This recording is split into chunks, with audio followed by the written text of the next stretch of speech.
नमस्कार, बेबस विपक्ष देख रहे हैं आप और मैं हूं आपके साथ शिवानी रतूड़ी।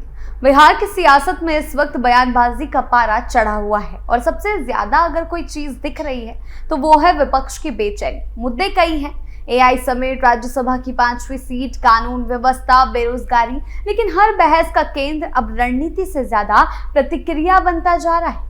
विपक्ष लगातार सरकार को घेरने की कोशिश में है, पर सवाल यह है कि क्या सिर्फ आरोपों से भरोसा जीता जा सकता है? संख्या बल की चुनौती, अंदरूनी दबाव और आने वाले चुनाव की आहट ने विपक्ष की राजनीति को और आक्रामक बना दिया है। क्या कुछ हुआ है उस पर बात करेंगे, लेकिन उससे पहले एक नजर डालते हैं बिहार की टॉप हेडलाइंस पर। तेजस्वी यादव का सरकार पर तीखा हमला, बयानबाजी पर फिर उठे सवाल। बिहार राज्यसभा चुनाव 5वीं सीट पर तेजस्वी यादव की रणनीति और एआईएमआईएम मायावती की भूमिका तय करेगी परिणाम। गिरिराज सिंह का राहुल गांधी पर बड़ा हमला, कांग्रेस की मुश्किलें बढ़ी और विपक्ष की परेशानी गहरी। खबरों में सबसे पहले बात करते हैं पटना में राजद के राष्ट्रीय कार्यकारी अध्यक्ष और बिहार विधानसभा में नेता प्रतिपक्ष तेजस्वी यादव ने एआई समिट को लेकर कांग्रेस के विरोध पर प्रतिक्रिया देते हुए केंद्र सरकार पर तीखा हमला बोला। उनका कहना है कि एआई समिट पूरी तरह फ्लॉप साबित हुआ और इससे भारत की छवि को नुकसान पहुंचा। तेजस्वी यादव ने इसे देश का अपमान करार दिया है। तेजस्वी यादव ने कहा कि आज सत्ता में महा ठग लोग बैठे हैं और सरकार संविधान को कमजोर करने का काम कर रही है। तेजस्वी यादव ने आरोप लगाया कि चुनाव में लोकतंत्र नहीं बल्कि हरा तंत्र जीतता है। उन्होंने बिहार की कानून व्यवस्था पर भी सवाल उठाते हुए कहा कि राज्य में अपराध तेजी से बढ़ रहा है, झूठे पोस्टमार्टम रिपोर्ट तक दिए जा रहे हैं। शराबबंदी को लेकर उनका कहना है कि पूरे बिहार में शराब बिक रही है, लेकिन जेल सिर्फ दलित समाज के लोगों से भरी जा रही है। यानी कि एआई समिट जो इतना बड़े तरीके से आयोजित किया गया, उसको लेकर अब तेजस्वी राजनीति करने की कोशिश कर रहे हैं क्योंकि राहुल गांधी का विरोध देखने को मिला। उन्होंने ये भी आरोप लगाया कि बिहार में कोई भी काम बिना घूस दिए नहीं हो रहा, चाहे थाना हो या ब्लॉक, हर जगह भ्रष्टाचार फैला हुआ है। तेजस्वी यादव ने बेरोजगारी, गरीबी और नौकरी में धांधली का मुद्दा उठाते हुए कहा कि पैसे देने वालों को नौकरी मिल रही है जबकि आम लोगों के पास इलाज और पढ़ाई की सही व्यवस्था नहीं है। उन्होंने अपनी 17 महीने की सरकार का जिक्र करते हुए कहा कि उस दौरान 5 लाख लोगों को नौकरी दी गई, 2 लाख शिक्षकों को नियुक्त किया गया। उन्होंने मुख्यमंत्री पर निशाना साधते हुए कहा कि बिहार का दुर्भाग्य है कि राज्य को अचेत मुख्यमंत्री मिला है जो सिर्फ कठपुतली की तरह काम कर रहे हैं और बीजेपी उनसे अपना काम करवा रही है। तेजस्वी यादव ने कहा कि आने वाले समय में यूजीसी और अन्य मुद्दों पर भी वो खुलकर बात करेंगे और संघर्ष जारी रहेगा। यानी कि तेजस्वी अब लगातार दिखाई दे रहे हैं, लेकिन उनके दिखने का कारण आरजेडी की एक्टिवनेस नहीं है बल्कि उनकी बयानबाजी है जो सरकार के खिलाफ कर रहे हैं। विपक्ष का काम है सरकार की कमियां निकालना, लेकिन सिर्फ कमी निकालने से काम नहीं चलता। आपको उस काम को सही करने की दिशा में काम करना चाहिए, लेकिन आप व्यस्त हैं सरकार को सिर्फ घेरने में। आपको सिर्फ कमियां निकालनी है, उन मुद्दों को उछालना है, लेकिन उन मुद्दों पर बात करते समय आपको अपनी भाषा की मर्यादा का ध्यान रखना होगा। एआई समिट काफी बड़ी तरीके से आयोजित किया गया, उसको भी देश से जुड़ा मुद्दा है, फिर भी राजनीति में घसीट रहे हैं। जिस तरह वो मुख्यमंत्री को बार बार अचेत कह रहे हैं वो सही नहीं है। उनकी भाषा को लेकर हमेशा सवाल उठते रहे हैं, लेकिन फिर भी आरजेडी पार्टी से कोई बाज आने को तैयार नहीं है।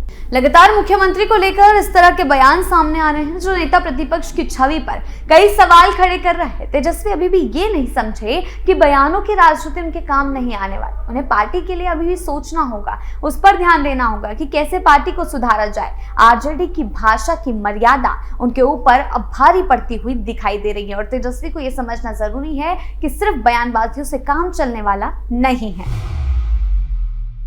अगली खबर में बिहार में राज्यसभा की 5 सीटों पर अगले महीने चुनाव होने, 4 सीटों पर एनडीए की जीत सुनिश्चित मानी जा रही, जबकि 5वीं सीट के लिए मुकाबला कड़ा है। इन सीटों को जीतने के लिए ना तो एनडीए के पास संख्या बल है, ना ही महागठबंधन के पास, लिहाजा दोनों ही गठबंधनों की असली परीक्षा होनी है। 5वीं सीट जीतने के लिए एक एक वोट काफी कीमती है। ऐसे में ओवैसी की पार्टी, एआईएमआईएम के 5 विधायक और मायावती के इकलौते विधायक की भूमिका भी काफी अहम मानी जा रही है। एआईएमआईएम के बिहार प्रदेश अध्यक्ष और विधायक अख्तरुल ईमान के मुताबिक उनकी पार्टी खुद अपना उम्मीदवार उतारने जा रही है। उनका कहना है कि क्या मैं किसी का समर्थन करने के लिए पैदा हुआ हूं। उन्होंने कहा कि जो पार्टियां सांप्रदायिक राजनीति से लड़ना चाहती हैं और दलितों और पिछड़े वर्गों के हितों की रक्षा करना चाहती हैं, उन्हें एआईएमआईएम के उम्मीदवारों का समर्थन करना चाहिए। वहीं दूसरी ओर बसपा का अब तक का रुझान सत्ता पक्ष के साथ खड़े होने का रहा है। एनडीए और महागठबंधन दोनों की कोशिश इन 6 विधायकों को अपने साथ लाने की होगी। अब सूत्रों की खबरें मिल रही है कि तेजस्वी यादव ने 5वीं सीट के लिए अपनी रणनीति बनानी शुरू कर दी है। तेजस्वी ने असदुद्दीन ओवैसी के पास एक दूत भेजा। उसके अलावा नेता प्रतिपक्ष मायावती की पार्टी के इकलौते विधायक से भी संपर्क किया। ये चुनाव न सिर्फ विपक्ष गठबंधन की एकता और मजबूती को जाहिर करेगा, बल्कि तेजस्वी यादव के नेतृत्व की क्षमता की परीक्षा होगा। राज्यसभा चुनाव में एक सीट पर दर्ज करने के लिए 41 विधायकों का वोट चाहिए।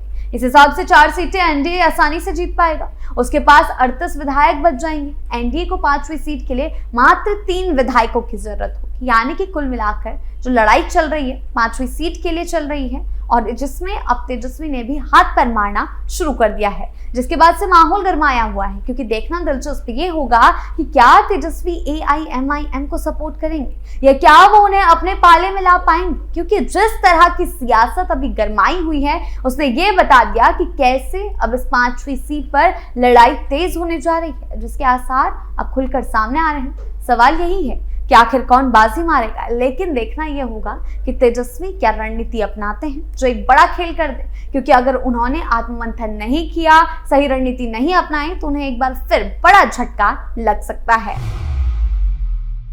अगली खबर में बात करते हैं। केंद्रीय कपड़ा मंत्री गिरिराज सिंह ने कांग्रेस नेता राहुल गांधी पर कड़ा प्रहार किया है। उन्होंने राहुल को झूठा और गुंडा बताया है। सिंह ने कहा कि राहुल देश में गृह युद्ध शुरू कराना चाहते हैं क्योंकि कांग्रेस सत्ता में नहीं आ पा रही। एआई समिट में कांग्रेस कार्यकर्ताओं के हंगामा करने वालों को गिरिराज सिंह ने अर्बन नक्सल करार देते हुए राहुल गांधी पर भारत की छवि खराब करने का आरोप लगाया। राहुल गांधी हमेशा सुर्खियों में बने रहते हैं अपने बयानों के चलते, लेकिन जब बात देश की हो रही है तो भी आप लोग इसी तरीके के ड्रामे कर रहे हैं। गिरिराज सिंह ने कहा कि राहुल गांधी की हरकतें देश विरोधी हैं, उन्हें माफी मांगनी चाहिए। दिल्ली में आयोजित इंडिया एआई इम्पैक्ट समिट 2026 में यूथ कांग्रेस कार्यकर्ताओं ने शनिवार को हंगामा किया। वो नारे लगाते हुए मंच पर चढ़ गए, जिससे कार्यक्रम बाधित हुआ। भाजपा नेताओं ने इसे राहुल गांधी के इशारे पर किया गया दोष विरोधी कारतूत बताया था। इसी मामले को लेकर गिरिराज सिंह ने कहा कि ये भारत का अपमान है। राहुल अर्बन नक्सल बन गए। गिरिराज सिंह ने कहा कि ऐसी हरकतें सामान्य आदमी नहीं कर सकता।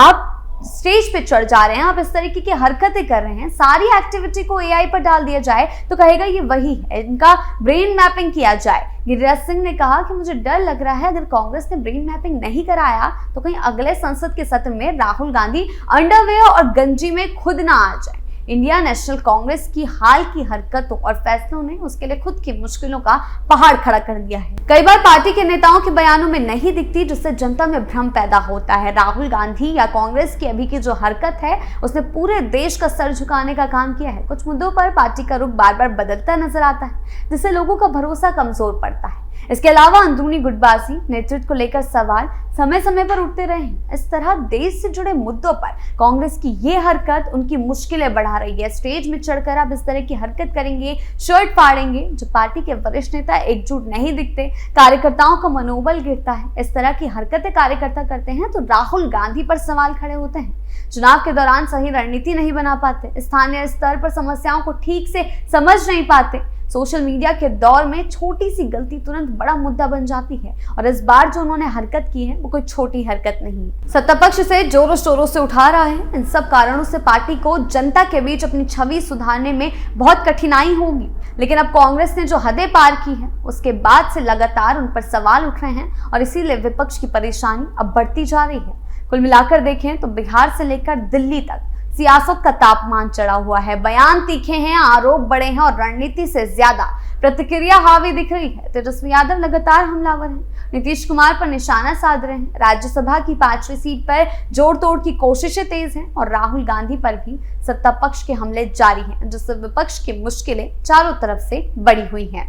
आपकी इस बारे में क्या राय है, हमें कमेंट सेक्शन में जरूर बताएं। धन्यवाद।